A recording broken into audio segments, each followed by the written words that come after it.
So I've been running indoor track for 7 years. I mean, look at this photo of me and the boys back in high school. It's clearly been a long time. And during that 7-year period, some of the biggest breakthroughs I've had in all of running have happened on an indoor track.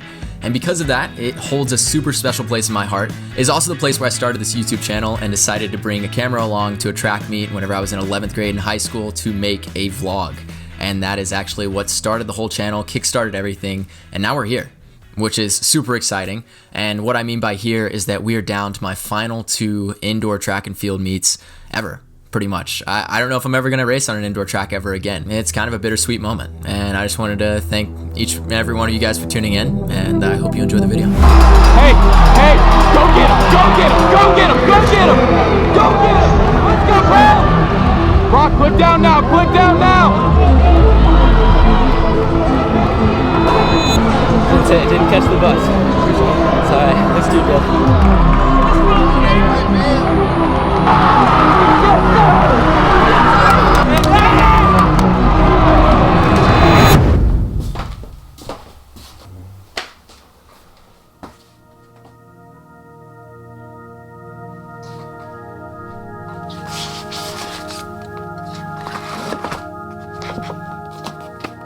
So it's currently around 9:30 in the morning, and we are planning on going up to Nashville, Tennessee to Vanderbilt University, where I will be running the mile and the 3K. We're leaving at around 3 p.m. today, and it's around a 6-hour drive, so we're gonna spend a lot of time in a bus or a van or whatever again. And then tomorrow we're gonna rip a mile at some point. I think it's like at 5:40 p.m. And then on Saturday, planning on running the 3K, which is probably sometime middle of the day or towards the end of the race day. So today's Thursday, the 13th of February. Mile is tomorrow on Friday, and 3K is on Saturday. It's been a pretty good week of training, and we've mainly just been trying to do some tune-up work. We did a bulk of our real work last week, so whenever we were really digging deep on reps and really trying to hit some faster paces. So the important things to do today are to hydrate and eat. So I'm about to go probably make some coffee, get some breakfast, drink some water, and get ready for the day. We're leaving at 3 p.m. It is 9:45 right now, actually. So yeah, we have a little bit of time. We got like 6 hours until we actually leave. So.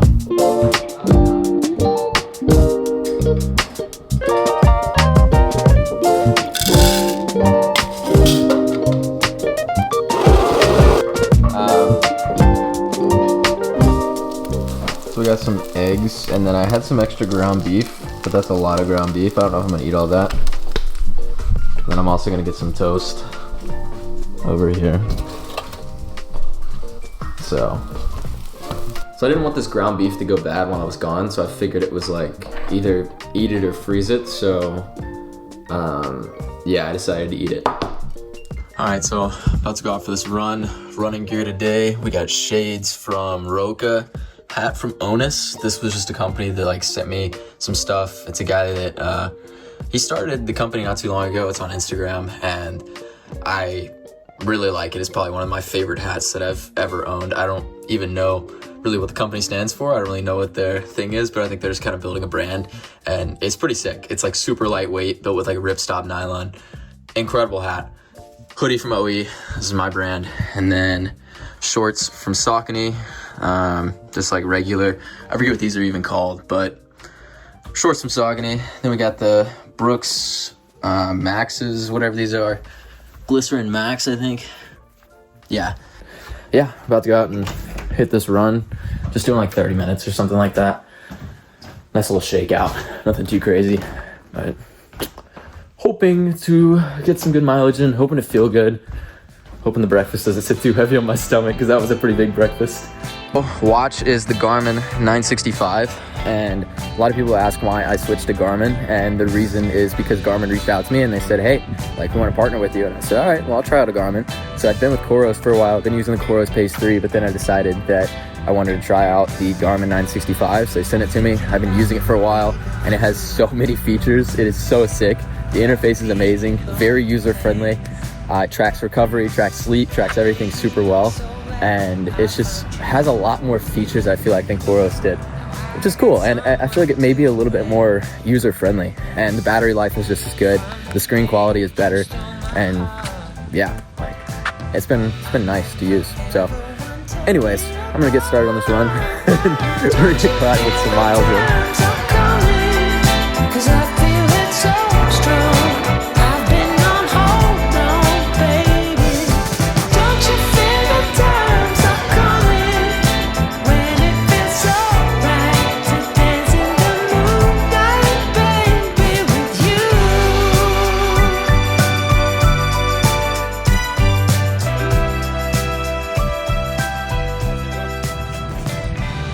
got 4.06 miles and 6:44 per mile, which felt pretty good. Very controlled. Started running like, first mile was 7 minutes, and then started running like 6:30, 6:40 for the rest of the way, which wasn't bad. Felt, like I said, it felt controlled, felt smooth.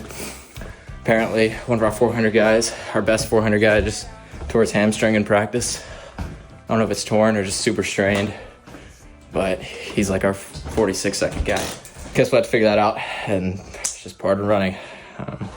But about to finish packing and stuff, and then gonna get moving.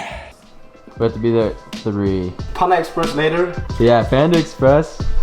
Yeah, I had that giant breakfast this morning. Now we're having fries and pork ribs. I don't even know. This is just gonna be fire. And then Panda Express later tonight. I don't think this is gonna be like the best I've eaten in months. Wait here.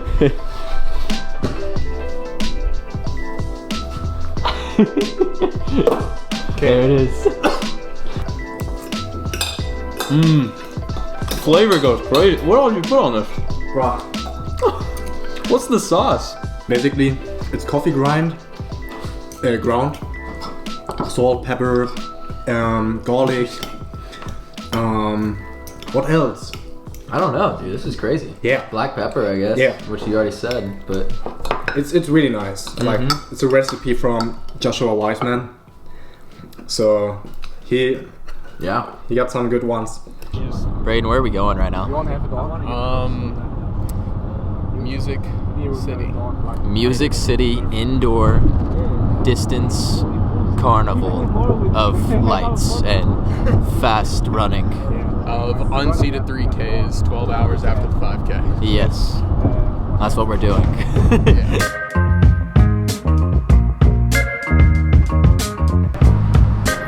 We're back at the Golden Arches.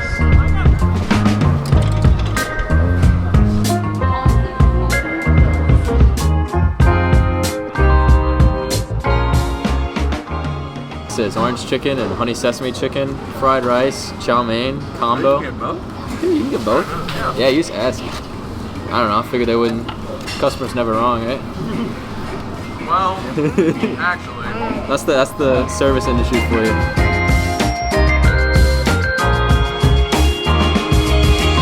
Fairfax got us here. Thank you. Oh yeah. So we're back in the room. We have a big day tomorrow, so probably about to go to bed, wind it down for the night, and that's gonna be that. I think that's literally it. 6-hour drive here. I watched the Batman the whole way. It was a good movie. I enjoyed it. Good morning. This is Brock Kelly. I got a little taller. We're in Murfreesboro, Tennessee, and I'm about to start making some coffee, and then we're gonna go on a little joggy jog. Wise words. Christ is King. Oh, good morning, guys. It's Christian Balser. Wow. Wake up, Balser.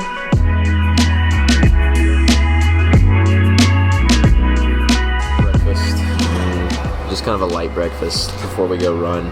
Mini blueberry muffins, and then a banana, and some coffee. So something light, something kind of easy on the stomach, but some quick, simple sugars, so we have a little bit of energy on the run. Plan on doing a shakeout out here, getting about, I don't know how many miles in. What are we running, like 15 minutes? Yeah, sure. Probably around 15 minutes. Get a nice little run in. Some blood to the legs. Do we know where the bridge goes? I started vlogging immediately. Right when we woke up. I'm like, what? Oh my god, I was going to do this. You want me to be? That thing's ringing. Tell me. We're at Merides. What do you Bread say? basket. Keep going over there. Huh? The people love the Evan Pictures now I wait for them to show me something that was changing my mind. I understood the words you said, but never. So made it to the facility. We are planning on running in like, how long are we at? We're at 5:40 and it's like 3:40 right now. we have about 2 hours till we race. Sometimes we have about an hour until we warm up. We're trying to get a lay of the land right now. We're at the track, as you can see right here. And never been here before, so first time kind of getting a feel for what it looks like. And Christian's ready to roll. I can already tell. We got the camo hats. What camo hats? We're not wearing hats. We're not wearing hats. Hey, are you excited for Brock's race? We're gonna see what he drops. Yeah, I think he can run a PR. Do you think? Definitely. Yeah. It's a PR day, baby. PR, baby.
Yeah, bro. That was, I don't know, I didn't put myself in it. That's my own fault. I didn't put myself in it early, and that made it a bit more of a challenge. Should have gone for it, but just left it up to the field. Sat in the back the whole time, rode the train, and it didn't pan out how I wanted it, but that's what happens when you don't make the decisions, right decisions, and try to put myself in it, but it's all, yeah.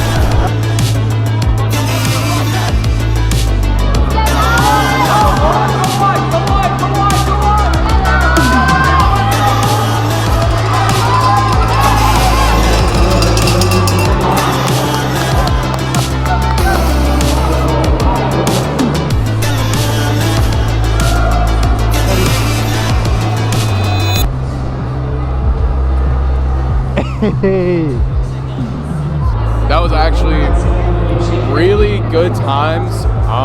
Execution could have been better for them, but I still think this is the first time all three of them have run well together. So that's really exciting. Like, they did super good. Walking away from this race, I felt like I'd made some mistakes, and I should have gotten out a little bit harder in order to give myself a fighting chance. I missed the opportunity to get things right, and in the process, I learned from my mistakes, which meant that tomorrow was a brand new opportunity. So, really excited about that. I started looking at. What you got over there, Mr. Balsa? I had some chips. I'm starting on my potatoes, but I got a lamb euro. It's a tzatziki favorite. Food right after the feast, right after the race. You know, we gotta recover, get ready for tomorrow. We're planning on running 3K tomorrow night. Are you running tomorrow morning, Balsa? Yes. You're running 3K? I'm not sure what. Okay. It's either the 3K or the DMR. Okay, probably DMR.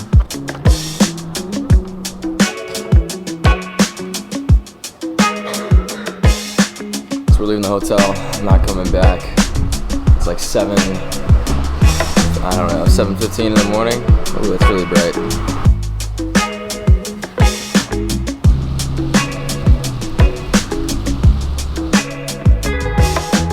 So we're back for day number 2 here at Vanderbilt and racing the 3K tonight at 5 p.m. Currently it's like 9:30 in the morning, and me and Ali Matthias walking over to a coffee shop, gonna get us some solid brew.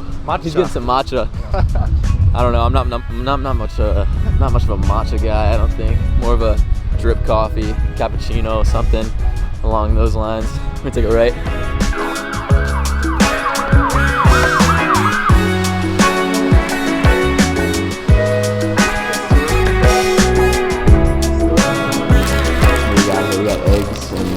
Bacon, cheese, bagel. No, This is not the base. Biscuit. The biscuit, yeah. Yeah. Yeah. Things looks pretty good. As Ali said, PR food. That's what we're going for today. About to lock in. I'm gonna lock in for this 3K. I'm feeling good. I'm feeling ready. I'll be ready to roll. Hey Cole, make that decision! Make that decision! If you're unfamiliar with the DMR, it's a relay event that consists of a 1200, a 400, an 800, and a 1600 in that order. This race was one of the last chances to qualify for the national meet before conference. Cole led us off with a 256, and if I had to use one word to describe every single one of these guys, it would be fearless. They showed up to get work done, and it was one of the gutsiest performances I've seen in a really long time. The guys were out front running with Mississippi State, and they were on track to run a school record and most likely a national qualifier. Cole ran a 256 to lead us off in the 1200. Then we got Christian in the mix right here. He's gonna be in the mile leg. Evan's about to hand it off to Christian. This is looking good. This is looking like a really good race. Let's go, Evan! Let's go, Evan! Come on, finish!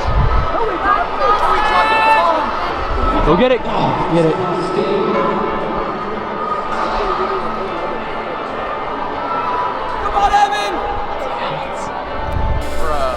So the Mississippi State guy hit the baton out of Evan's hand, and Evan dropped it, had to go back, probably lost 10 seconds, maybe longer. I'm still kind of recovering. Christian's a competitor. I think the chance of us getting this is pretty slim, but he's gonna stay in the mix, he's gonna stay in the race. Mississippi State's a hoax. We're the best team in Mississippi. This sport is pretty unforgiving, but the way that these guys raced on that day was incredible. And the fearlessness they showed taught them they could do it. And now they'd have one more chance to go for it at the conference championship in a week. I'm about to go do my warm-up. It's 3:15 right now, give or take. 800's going off soon. 800's going off soon, and then planning on, my race probably goes off at around 4:20. So we have a little bit of time, and then it means we have about, I don't know, got about an hour till we I'll probably race. Christian's gonna warm up with me. He's a kind man. Pre-race thoughts. Brock is just gonna be Brock. He's gonna do Brock things. I'm trying to think he's gonna try to communicate in the way he would do it. He's gonna feel the moment. He's gonna be present. He's got his pour over coffee. He's good to go. When I stepped on the line for this 3K, I didn't want it to end up like the mile had the day before. So my goal was to get out hard and be grateful for the moment. And that's exactly what we did.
What though, y'all actually went through slow. We did go through slow, yeah. So you still cut down. Oh yeah, cut down big time.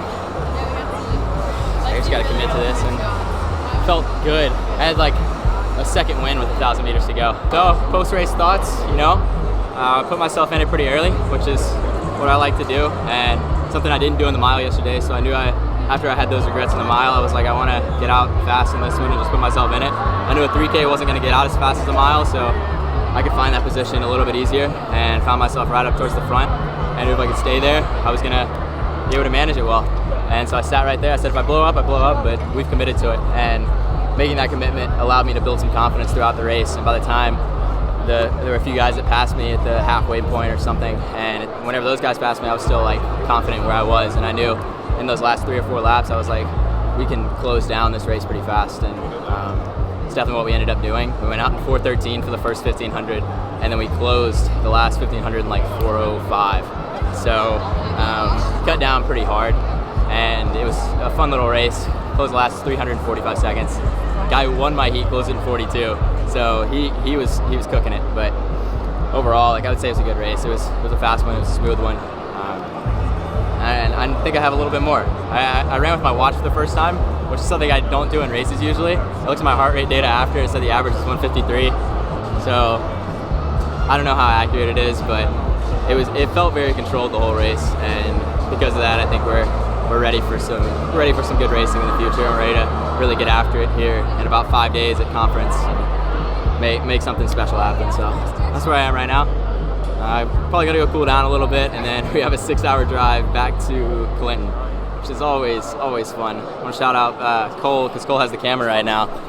He's holding this thing. Yo. Braden was actually the one who filmed most of the race. So he shout out Braden, because he's a freaking beast. But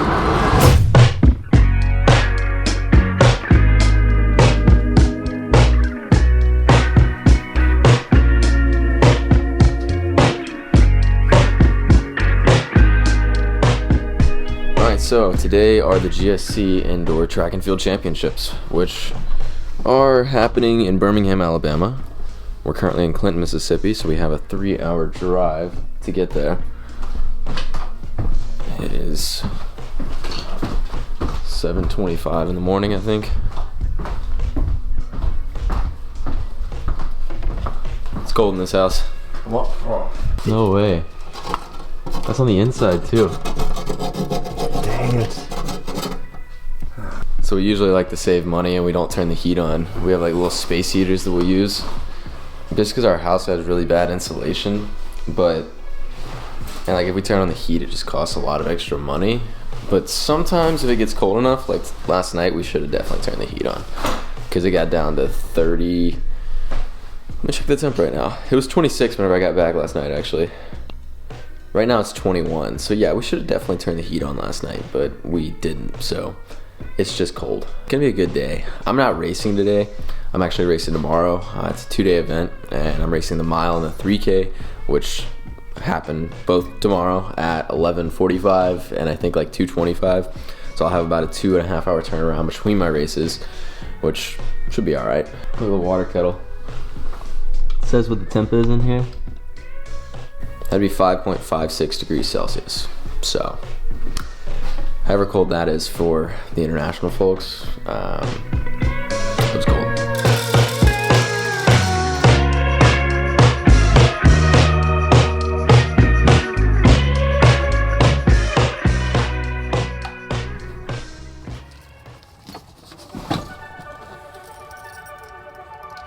Yeah, it's chilly.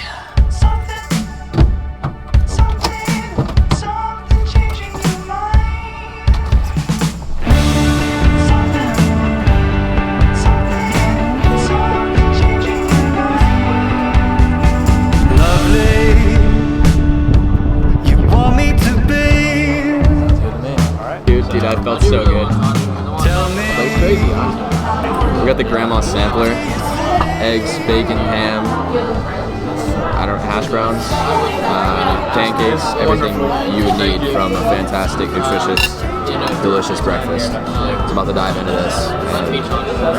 Yeah.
So the way the DMR went is that the guys literally gave it everything they had, and they just missed the mark.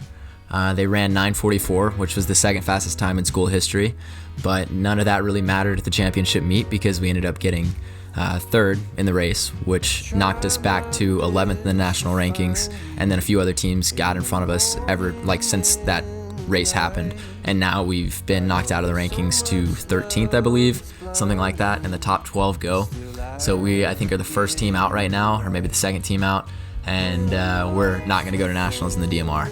And so that was kind of a tough blow, and at the time we didn't really know. We were like pretty close, and 9:44 every other year has made it. I think times slower than 9:44 have made it every other year. So for a while we were like, okay, well maybe we can get in, but then just the way it kind of all ended up falling this year, just fast, and that's how it goes. And the guys just missed the mark, and their best wasn't enough on the day.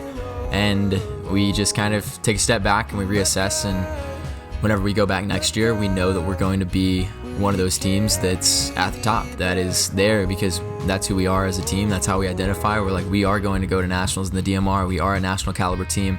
And whenever we identify like that, we have that expectation. And missing that expectation this year sucks, but it also builds momentum for the future years. Because we're now like, okay, that burned a little bit.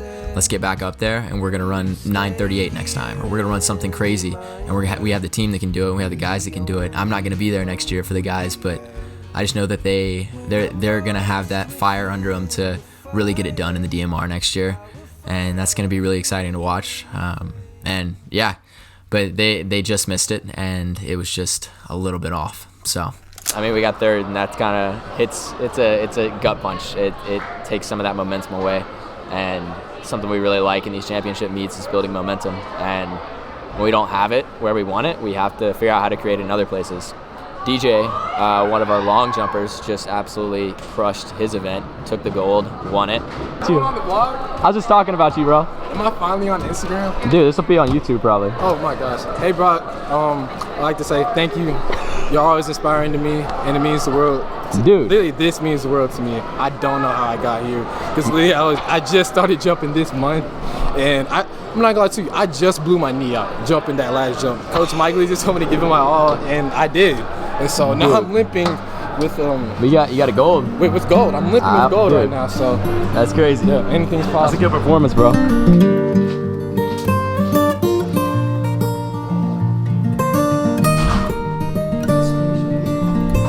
Yeah, 60 drills.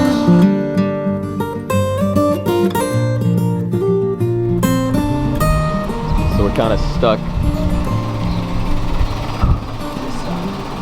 This side can move.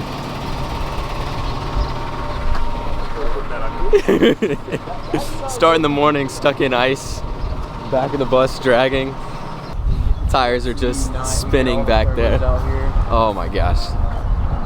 This is crazy. But day number 2, GSC Indoor Track and Field Championships. About to get some food here at whatever this is, the Pancake House. The original Pancake House. The original Pancake House. It's a staple.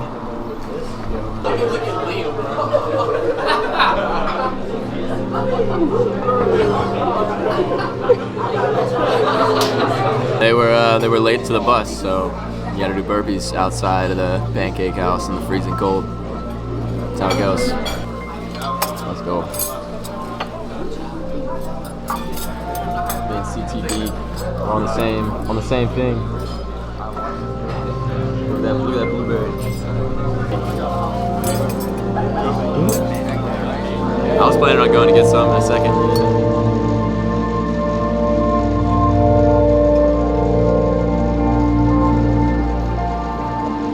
This is your first cappuccino, right? First one. How's it feel? I feel like a man. That's right. Yeah. I feel like a man. It's good. His I would recommend it to my dad, but I know he would come here, so I don't want to steer him out of his path. Had to go with an Ethiopian pour over this morning because that seemed like the best option. The oil industry, so every shutdown you get a new hat. Stick to the pour over. Let's get locked in. We got how many hours until we run? Yeah, this 3.5 hours ish. 3.5 hours or so. That's what my math says. I had to get the tow truck. All right, let's. to get ready for this thing. Got about an hour till the warm up, and other than that, man, I don't even know. Can't get locked in. Locked and loaded.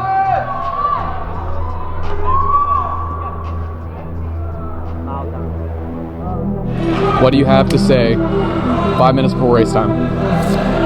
Going into this one again, feeling of gratitude, just happy to be here. No pressure really, just some nerves, no pressure really though. And I step out here, do the best I can. That's it. Leave it all out there. Yep. Heck yeah.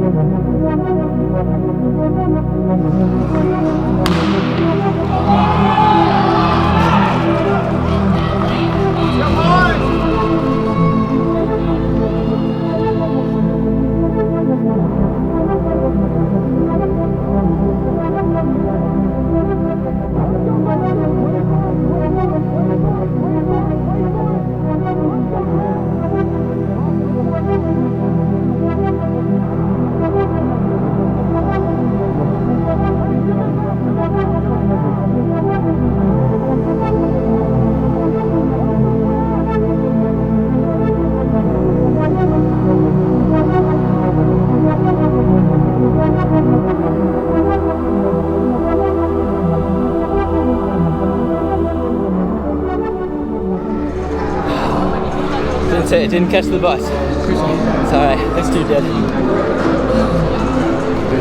One down, one to go. Didn't catch it, man. Tried. Just missed it. We're about to get out here and run. I think stepping on this starting line was probably one of the hardest things to do in the entire day. After I had an off day in the mile and got knocked down a couple pegs, it was so hard to come back and run this 3K.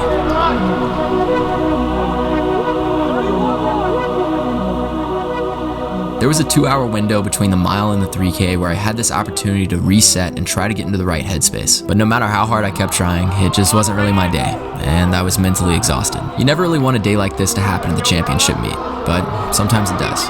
I truly felt like I was giving it everything I had, but nothing was clicking, and it just didn't end up being my day.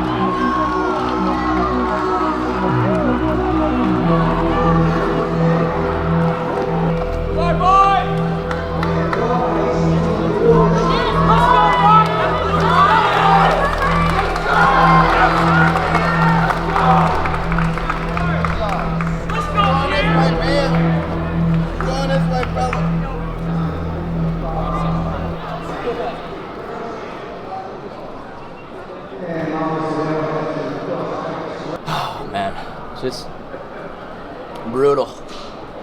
One of those days, man. You never want it to happen at like a championship meet, but it's one of those days where nothing strings together, nothing happens like it's happened all season. Legs just don't feel the same they did. It's just, I don't know, dude, it's just a bad feeling. And it's like whenever you have that, like, how are you supposed to grit it out when you already feel like you're going max pace? You already feel like you're giving it everything you have, and then you're supposed to shift gears and go into another pace and another one. You just kind of get stuck. And like there's no way to step into that, you know? It's like no matter how hard I try, it was just like, that was it, that train left, and I tried to catch it, but I couldn't, again. It's like it was there, and I was like, okay. And then just couldn't get to it. But, I don't know. Dude, just legs are just shot right now. And I just don't know why. Like, it's not like I've been doing anything to make them tired. They just are. It just feels bad.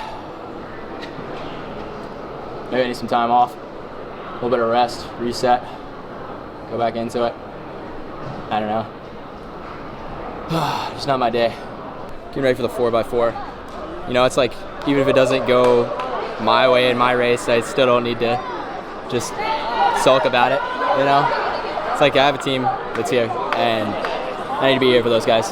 Here for this 4x4, I know they're about to rip this thing, so it's gonna be fun.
All right, so where do we go from here? And what did we learn? Well, I'd say over the years, I've learned that self-centeredness leads nowhere.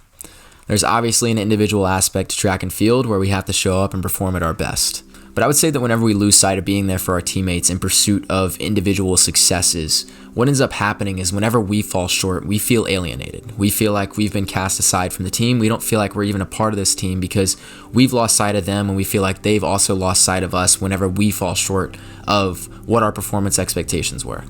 And because of this, we end up in this position where self-centeredness pushes us further and further away from our team, and it alienates us, and it puts us in a position where we no longer are able to grow, you know? And after my races, I had that feeling of like, okay, I just want to go sit in the corner and do nothing because I feel like a failure. And I could have done that, but ultimately I was like, you know, I'm going to go cheer on this 4x4 team because they're going to find success, and I want to be there to support them in what they're doing.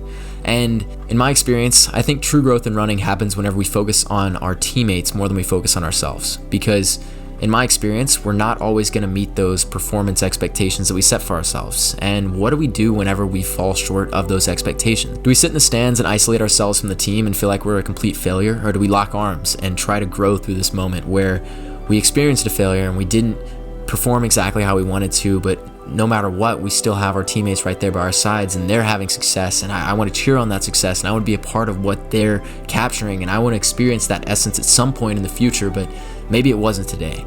As I was walking away from this meet, I realized that the less that I focus on myself and the more that I focus on my team, the more opportunities there are for personal growth and team growth. And it's not that my motives are to have personal growth by focusing on the team. Like if I focus on the team, then I'll get X outcome in my personal life. That's not what the motives are. But the motives are instead that if I can just focus on the team and focus on their growth, as they grow, all like a rising tide raises all ships and it raises all boats. So I can bring other people up as I'm focusing on investing into this team. Even when my performances don't really meet the expectations that I had set for myself or what the team thought I was going to achieve, it's like that doesn't really matter because I'm going to fall down and somebody else is going to be there to pick me up, because that's what a team is, and that's what a group is, and that's why you have a team. Because whenever you're not able to perform the way that you wanted to perform, you can show up and those guys are going to be there and they might have an excellent day, and they're going to put themselves out there and they're going to be able to pick up on your shortcomings in the day. Whenever you have a good team, they are there to pick you up. And they know how hard it is to not perform the way that you wanted to perform because they've been there themselves and they've put themselves out there and they failed in the process. And whenever you can develop this culture of people that are willing to fail, but maybe whenever they don't fail, they're actually able to exceed their expectations and they're able to grow and they're able to raise up everyone around them, then this culture continues to move forward, and there's just this ability for the team to thrive in the long term. And like I said, I had this opportunity at the end of the meet where I could have just sat there in the stands and isolated myself and alienated myself from everyone and felt like I was alienated because I was only thinking about me and what I was doing and how I didn't live up to the expectations. Or I could sit and focus on my team and how they were finding success and raise them up in whatever way I could whenever I was down. So that way I can continue to move forward in this sport and we can all continue to move forward as a group, and that was my goal. I've missed this opportunity for growth like 100 times before, and I've definitely fallen short on this topic many times, but I know that the more I can focus on the team and the less I can focus on myself, the more opportunity there is for growth. If you enjoyed this video, drop a like, subscribe, comment. I really do mean that, because if I don't tell you to do that, then you're not going to drop a like, subscribe, or comment. If you've actually made it this far, that's insane, because this is like a 40-minute video, which is crazy. If you like the 40-minute video format, then let me know. But yeah, I'll see you guys next time. Thanks for tuning in. Fitness over everything.